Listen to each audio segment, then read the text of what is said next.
తమిళ star hero ఇళయ దళపతి విజయ్ నటించిన ఆఖరి చిత్రం జననాయగన్ విడుదలపై గత కొంతకాలంగా నెలకొన్న ఉత్కంఠకు తెరపడే సూచనలు కనిపిస్తున్నాయి.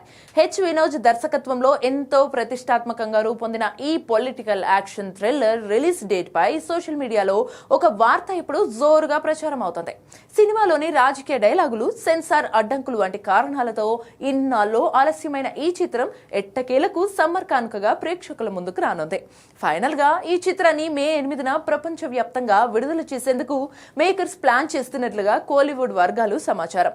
తమిళనాడు అసెంబ్లీ ఎన్నికల ఫలితాలు మే 4న వెలువడనున్నాయి. ఫలితాలు వచ్చిన 4 రోజులకే అంటే మే 8న జననాయగన్ సినిమాను విడుదల చేయాలని మేకర్స్ నిర్ణయించడం గమనార్హం. రాష్ట్రంలో నెలకొనే రాజకీయ వాతావరణం ఈ సినిమా ఓపెనింగ్స్ కు ప్లస్ అవుతుందని భావిస్తున్నారు. కేవీఎన్ ప్రొడక్షన్స్ నిర్మించిన ఈ సినిమా వాస్తవానికి 2026 సంక్రాంతి కానుకగా విడుదల కావాల్సిందే.